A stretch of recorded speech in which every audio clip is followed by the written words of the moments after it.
Hi guys, అందరు బాగున్నారు అనుకుంటున్నాను.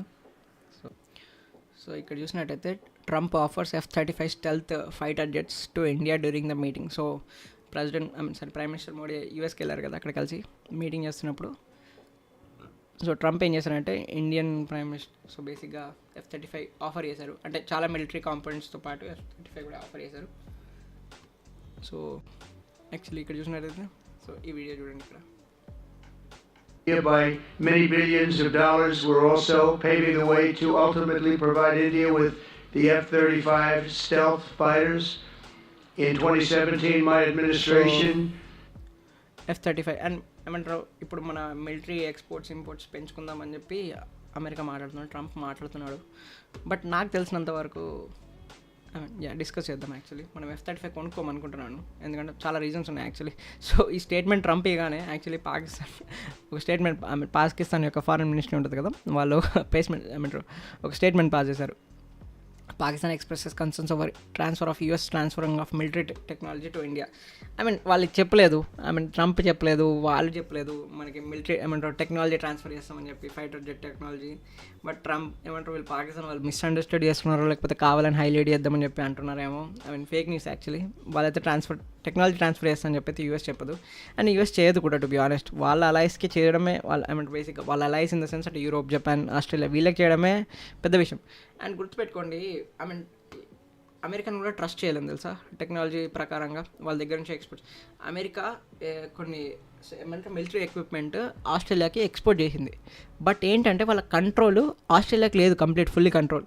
ఒకసారి ఏంటంటే ఆస్ట్రేలియా వాళ్ళు ఏదో మిలిటరీ ఆస్పెక్ట్లో ఒక ఫైర్ చేద్దామో సంథింగ్ ఏదో బేసిక్గా దాన్ని అఫెన్సివ్గా వాడదామని అనుకుంటే ఆస్ట్రేలియాను, అక్కడ యూఎస్ గవర్నమెంట్ దగ్గర స్విచ్ ఉంది. సో వాళ్ళు టర్న్ ఆఫ్ చేస్తే బేసిక్గా అక్కడ వాళ్ళ ఎక్విప్మెంట్ టర్న్ ఆఫ్ అయిపోయింది. వాళ్ళు అటాక్ చేయలేకపోయారు, బేసిక్గా వాళ్ళు యాక్షన్ తీసుకోలేకపోయారు. సో వాళ్ళు అమ్మినాక కూడా వీళ్ళే కంట్రోల్ చేస్తే దానికి ఏం లాభం చెప్పండి. To be honest, Australia billions of dollars కట్టి వాళ్ళు బేసిక్గా మిలిటరీ ఎక్విప్మెంట్ కొనుక్కుంటే దాన్ని ఇంకా యూఎస్ఏ కంట్రోల్ చేస్తుంది. యూఎస్ దగ్గరనే దాని పవర్ ఉంది.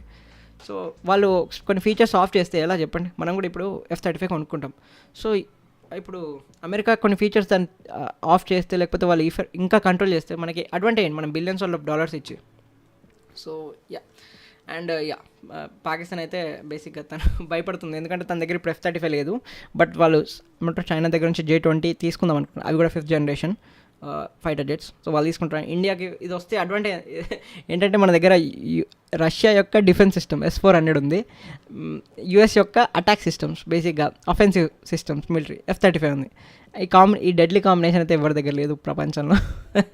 అంటే టర్కీ ట్రై చేసింది, బట్ టర్కీకి రాలేదు. బట్ ఇండియాకి అయితే అవకాశం ఉంది. బట్ నాకు తెలిసినంతవరకు F-35 మనం తీసుకోము. నాకు తెలిసినంతవరకు అంటే ట్రంప్ కోసం మాట వర్స్కి తీసుకుంటాం, ఓకే అని చెప్పి నాకు తెలిసి ఒక 4 years తర్వాత తను వెళ్ళిపోయాక తీసుకోమని చెప్తాం అని అనుకుంటున్నాను. ఓకే, నెక్స్ట్ ఇప్పుడు ఏంటంటే ఇప్పుడు వరల్డ్లో top 5 top 6 F-35 5th generation planes ఏంటంటే కొంతమంది F-35 ఫస్ట్ అంటారు, కొంతమంది F-22 ర్యాప్టర్ అంటారు. బట్ F-22 ర్యాప్టర్తో ప్రాబ్లం, ఇది కూడా US actually Lockheed Martin. So problem ఏంటంటే దీన్ని ఒక 3 hours మనం రన్ చేసామనుకోండి, 3 hours దాన్ని వాడామనుకోండి, దానికి ఒక 2 months 3 months పీరియడ్ దాన్ని మెయింటెనెన్స్కే అవుతుందట. 2 months మళ్ళీ వాడినందుకు ఈ టూల్స్ని రీప్లేస్ చేయడం, ఆ టూల్స్ని రీప్లేస్ చేయడం. సో దీని మెయింటెనెన్స్ మస్త్ హెవీ, మస్త్ కాస్ట్లీ కూడా యాక్చువల్లీ. కొంతమంది F-22 ర్యాప్టర్ బెటర్ అంటారు, బట్ దాని మెయింటెనెన్స్ ఛార్జెస్, దాని ప్రాబ్లం చాలా ఎత్తున ఉంటుంది. సో చాలా ఎత్తున చాలా మిలిటరీ రేటింగ్స్ ఉంటాయి కదా, అందులో నాకు తెలిసి 90% of them code as F-35 ఉంది కదా, అది నెంబర్ 1 అంటారు. కొంతమంది ఈ సుకాయ్ సుకాయ్ Su-57 ఏంటంటే రష్యన్ది. సో ఇది కొంతమంది నెంబర్ 2 అంటారు, నెంబర్ 2 లేకపోతే నెంబర్ 3. ఇవి 2 1 2. సో బేసిక్గా సో ఇది నెంబర్ 3 అనుకోండి. కొన్నిసార్లు నెంబర్ 3 చెంగ్డు కూడా ఉంటుంది. బేసిక్గా చైనా దానికి ఫండ్ చేసింది అనుకో, చైనా ఫండ్ చేసిన దాంట్లో చెంగ్డు J-20 ఉంది కదా, అది నెంబర్ 3 ఉంటుంది, నెంబర్ 2 ఉండొచ్చు. సో నాకు తెలిసి ఇండియాకి అయితే ఇప్పుడు 2 ఆఫర్స్ ఉన్నాయి, ఈ లాక్హీడ్ మార్టిన్ F-35, ఈ సుఖాయ్ S-57. నాకు తెలిసినంత వరకు మనకి బెటర్ ఏంటంటే రష్యాతోనే ఆల్రెడీ మనకి రిలేషన్షిప్ సంవత్సరాల తరబడి, బేసిక్గా డెకెట్స్ తరబడి ఉంది. అండ్ వాళ్ళు ఏం చేస్తున్నారంటే ఇక్కడ ఏమన్నారు, ready to co produce. So బేసిక్గా Su-57ని ఇండియాలోనే డెవలప్ చేయండి అని చెప్తున్నారు. సో డెవలప్ చేయగలుగుతాం. ఇప్పుడు ఆల్రెడీ మనం కొన్ని కొన్ని ఫైటర్ జెట్స్ని అంటే ఫోర్త్ జనరేషన్ ఫైటర్ జెట్స్ని ఇండియాలో ఏమంటారు మ్యానుఫ్యాక్చర్ చేస్తాం. సో అక్కడనే కొద్దిగా చేంజెస్ చేస్తే ఈ సుఖాయ్ 57 కూడా మన ఇండియాలో మ్యానుఫ్యాక్చర్ చేయొచ్చు అని చెప్పి రష్యా అంటుంది. అండ్ వాళ్ళు ఇక్కడ ఏం ఇచ్చారంటే క్రిటికల్ టెక్నాలజీ ట్రాన్స్ఫర్ కూడా చేస్తామని చెప్పించారు. Russia offers SU-57 including production and transfer of critical technology. So India కూడా 5th జనరేషన్ బేసిక్గా AMC అని మీడియం కాంబాక్ట్ ఏరోప్లేన్ బేసిక్గా ఎయిర్ క్రాఫ్ట్ని AMC బేసిక్గా అది మన ప్రోగ్రామ్, మన 5th generation programme actually. So దానికి మనకి టెక్నాలజీ మన దగ్గర టు బి ఆనెస్ట్ జెట్ ఇంజనే లేదు. అదే ప్రాబ్లమాటిక్ యాక్చువల్లీ. మన దగ్గర తేజస్ ఎయిర్ క్రాఫ్ట్ ఉంది, మన దగ్గర బాడీ చేయొచ్చు, మనం అన్నీ చేయగలుగుతాం, బట్ ఇంజనే లేదు మన దగ్గర, ఇంజన్ టెక్నాలజీ లేదు ప్రాబ్లం. సో అమెరికాకి యాక్చువల్లీ మనం అమెరికాలో జెట్ ఇంజన్స్ మన తేజస్ ఎయిర్ క్రాఫ్ట్స్ కోసం ఒక 100 ఇంజన్స్ని ఆర్డర్ ప్లేస్ చేసాం యాక్చువల్లీ. వాళ్ళు ఇప్పటికీ మనకి డెలివరీ ఇవ్వలేదు. ఎప్పుడు బైడెన్ ఉన్నప్పుడు సంవత్సరంలో వస్తుంది, 2 సంవత్సరాలు వస్తుంది అని చెప్పి ఇప్పటికీ మనకి డెలివరీ రాదు. సో అమెరికా మనం నమ్మలేం. ఆర్డర్ ప్లేస్ చేసాం, వాళ్ళకి బేసిక్గా అడ్వాన్స్ కూడా ఇచ్చాం కొంత, వాళ్ళు ఇప్పటికీ మనకు డెలివరీ చేయదు. సో అమెరికాతో ఈ ప్రాబ్లం ఉంటుంది యాక్చువల్లీ. అదే రష్యా అయితే మనకి ఎన్ని సంవత్సరాలు డీలింగ్ ఉంది, వాళ్ళని నమ్మచ్చు, వాళ్ళ టెక్నాలజీ మనకి మెయింటెనెన్స్ ప్లస్ వాళ్ళు మనకు చాలా క్లోజ్ రిలేషన్షిప్. అండ్ ఇప్పుడు ఫ్రాన్స్తో కూడా మనకి డీలింగ్స్ ఉన్నాయి, రఫేల్ వాడుతున్నాం మనం. అండ్ వాళ్ళు కూడా టెక్నాలజీ ట్రాన్స్ఫర్ చేయొచ్చుకోవచ్చు, చెప్పలేం. మనం కూడా ఇంత మనీ ఇస్తా అని చెప్తే వాళ్ళు రఫేల్ని కూడా ఇండియాలో మ్యానుఫ్యాక్చర్ చేస్తా అని చెప్పారు. సో నాకు తెలిసినంత వరకు ఇండియా మేబీ ట్రంప్ ఉన్నప్పుడైనా, ట్రంప్ ప్రెసిడెన్సీ వెళ్ళిపోయాక, ట్రంప్ ప్లస్ 4 years వరకు ఏం చేస్తామో తెలియదు. ఎందుకంటే చైనా ఇప్పుడు ఇస్తా అని చెప్తుంది కదా పాకిస్తాన్కి 5th జనరేషన్. సో ఇండియా కూడా 5th జనరేషన్ కొనుక్కోవాల్సి వస్తుంది. సో బేసిక్గా ఫోర్స్ మూవ్ అవుతుంది అది. సో నాకు తెలిసినంత వరకు మనం S-57 తీసుకుంటామని నా opinion.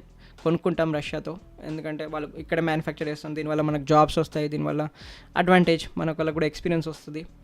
And critical technology transfer కూడా చేస్తా అని చెప్తున్నారు కదా, కొద్దిగా మేబీ మనకు అడ్వాంటేజెస్ కదా. నాకు తెలిసినంత వరకు రష్యా తీసుకోవడం బెటర్. అండ్ అదే చేస్తాం మ్యాక్స్.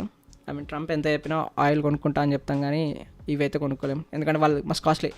వాళ్ళ పీస్ ఏంటంటే ఒక్కటి బేస్ పీస్ F-35 $80 million, ఇది $30-40 million పడుతుంది. మనం ఇంకా అడిషనల్గా F-35 మీద మనకి ఈ టెక్నాలజీ కావాలి, ఆ టెక్నాలజీ కావాలి, ఈ ఫీచర్ కావాలి, ఆ ఫీచర్ కావాలంటే అది 120-130 కూడా పోతుంది మిలియన్ ఒక్క పీస్, అంటే ఒక్క ఎయిర్ క్రాఫ్ట్కి. ఇదైతే $30-40 million వచ్చేస్తుంది. అండ్ వీళ్ళు ఇక్కడ మన దగ్గర మ్యానుఫ్యాక్చర్ చేస్తూ అంటున్నారు.